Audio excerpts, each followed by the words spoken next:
Woody's life takes a turn when Bonnie creates a toy of her very own. When her family heads out on a road trip, the toys go along too.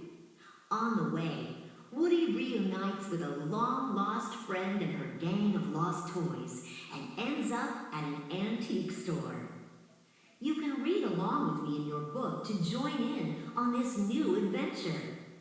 You will know it's time to turn the page when you hear this sound. Let's begin now.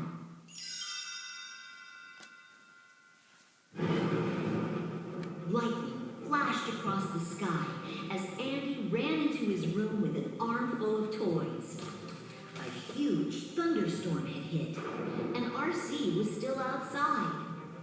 When Andy went downstairs for dinner, Woody headed to Andy's sister's room to search for the lost toy from the windowsill. Whoa! Situation? Woody explained that RC was trapped in the mud. Luckily, they had a plan. Operation Pull Toy! Slinky Dog stretched out his springy body as Woody scrambled down his back to rescue RC. Moments later, though, Andy's mom came to get Bo and her sheep. Andy's sister Molly was giving them away. Woody snuck over to Bo as she stood in the cardboard box. He wanted to help her escape and take her back to Andy's room. But Bo was ready to go. Woody, I'm not Andy's toy. It's time for the next kid.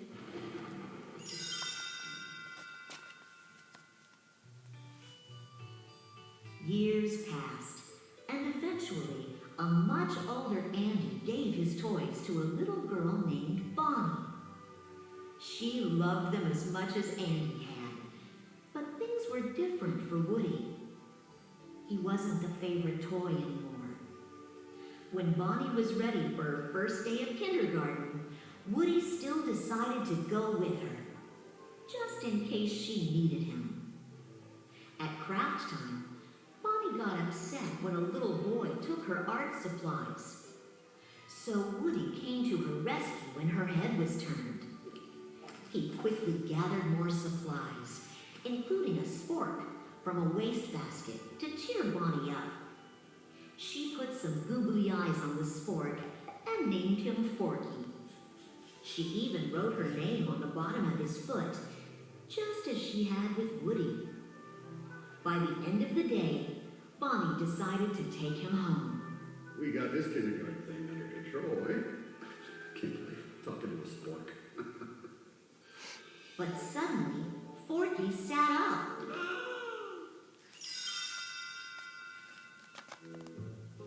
Back in Bonnie's room, Woody introduced Forky to the other toys. Bonnie made a friend in class. She literally made a new friend. Everyone, I want you to meet Forky. But wide-eyed Forky was not interested in being a toy.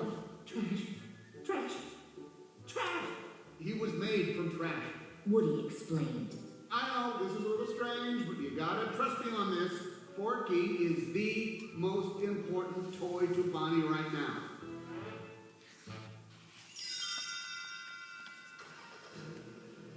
The next morning, Bonnie and her family were going on a road trip. She loaded up the RV with her toys, including her new favorite, Forky. Woody decided it was his responsibility to watch out for the spork. He knew Bonnie would be heartbroken if she ever lost Forky. But one evening, Buzz Lightyear broke the news to Woody that Forky was climbing out of the moving RV. Oh no. Forky, Forky! I'm not a toy. I'm a spork. The plastic utensil jumped out the window.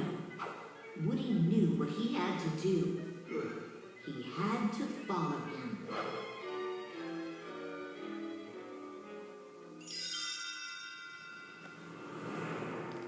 Woody found Forky alone on the highway. Thankfully, he was fine, but they had to walk the rest of the way to the Grand Basin RV Park, where Bonnie and her family were staying. They were almost there when Woody spotted Bo Peep's lamp in a store window. Bo? The antique shop was closed, but Woody and Forky slipped through the mail slot to investigate. Inside, they met a doll in a stroller being pushed by a ventriloquist dummy. Woody apologized for bothering them. Why, you're not a bother at all. We were just out for my early morning stroll. And look, we met you. My name is Gabby, and this is my very good friend, Vincent. Oh, Woody, pleasure to meet you. This is Forky. But Gabby wasn't all that interested in Forky. Instead, she pointed at the voice box sewn into Woody's chest. You have what I need. Right inside there.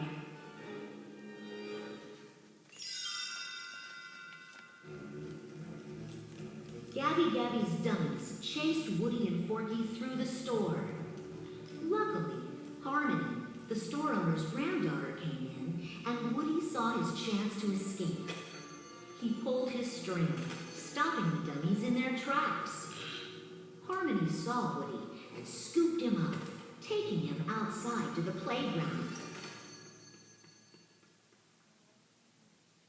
While Woody was glad he had escaped, he knew he needed to go back to get Forky. Just then, a busload of campers overran the playground. Woody climbed into a sandbox to hide, but it was crowded with lost toys that couldn't wait to be played with. In the middle of the mayhem, Woody saw Bo Peep and her sheep being played with by another kid. Whoa!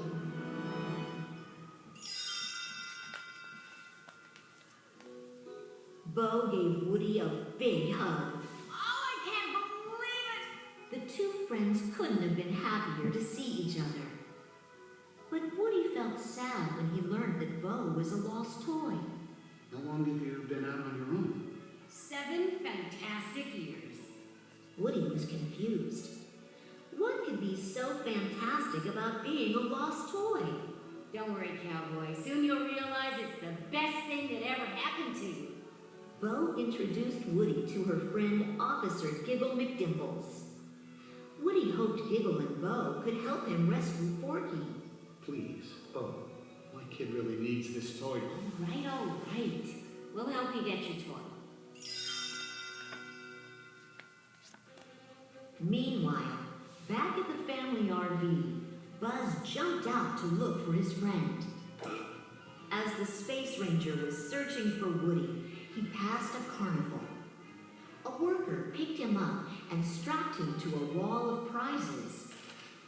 Above him was a pair of stuffed animals, Ducky and Bunny. Come on, help me get out of here. Instead of helping Buzz, Ducky started kicking him.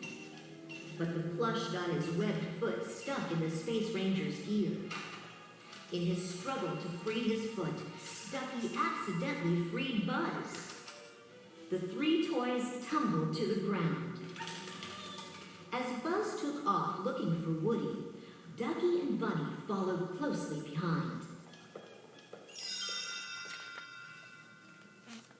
Bo told Woody they could get into the store through the roof, but they'd have to get to higher ground. Once there, Bo explained to Woody that she and her friends were leaving in the morning. Wait, you're leaving? Woody was baffled. The lost toy way of life just didn't make sense to him. Gosh, Bo, what happened to you after Andy's?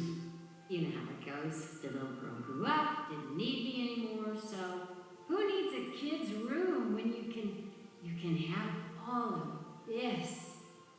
A short time later, Buzz spotted Woody and Bo on the roof of the antique store and climbed up to join them.